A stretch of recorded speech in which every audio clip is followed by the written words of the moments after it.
What was the thought about what's going to happen to the dockets? Yes, it was to say, go and prepare, in other words, a preliminary report of this directive because it has to be implemented by them. And once we've looked at the preliminary report, there will be a UNESCO meeting. So that was the thought when I wrote the directive.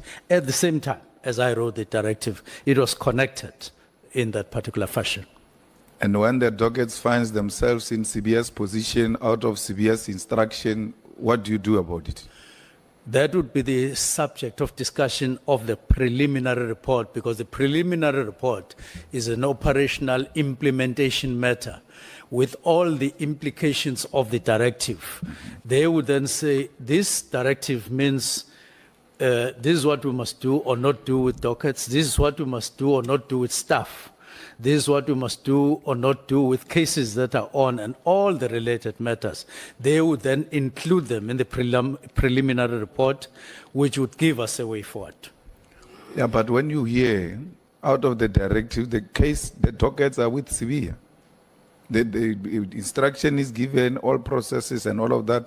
The next thing, the dockets have been removed, including dockets that were ready to go to court, and then are taken to Sibiya's office.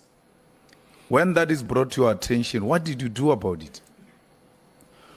When I heard about that, well, we were going to, either we were going to or we were from the meeting, but I know that it was the subject of the meeting of the 6th, what would happen with dockets. Actually, in that meeting, National Commissioner did verbally say to motivate the staggered wind down of National Political Killing Stars team in the motivation. He said he wouldn't want to see dockets disappearing in the process. And I agreed with him. And he said it's based on experience. And I agreed with him. The only concern I raised was that, well, December 2025, if there is a way of quickening the process, I also said, but even December 25, if there would still be matters in court, maybe we should couch it in a different way so that it doesn't say until the last matter is no longer in court. So we were debating and thinking about that matter. So that's what happened. What have you done when you hear 121, you are a minister, 121 dockets, some of them ripe for court, have been taken from the investigating people and they are now in the hands of General Sibiya or in his office. You hear that, that should be terrifying.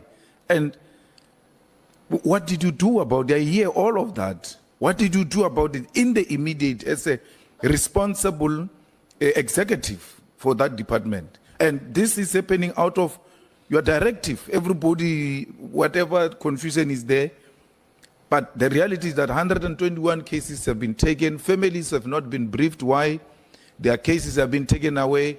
Some of those cases are ready for court. It doesn't matter. Let everything come to Pretoria under General Sibiya. That comes to your attention if you didn't know that that was going to happen. But we all now know there are 121 dockets in Pretoria. As a minister who's very good at giving directives, what directive did you give on this one? Now, the matter was actually being handled at that time by the National Commissioner, and I took the line that says that they are resolving the matter because there was no standoff. For instance, I asked General Senzo Mchunu, did you, when these dockets were handed over, was it at gunpoint? And she said, no, it was not at gunpoint. We knew what we were doing, and I took the line that says they are handling the matter. They should be able to resolve it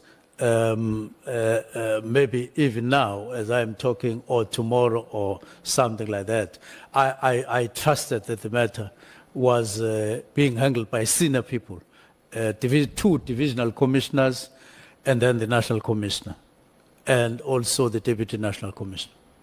So I take it the answer is the minister did not do anything even when this information became a public information because you were under the impression that the National Commissioner and whoever responsible were attending to the matters because they were more of operational matters. There wasn't any other way.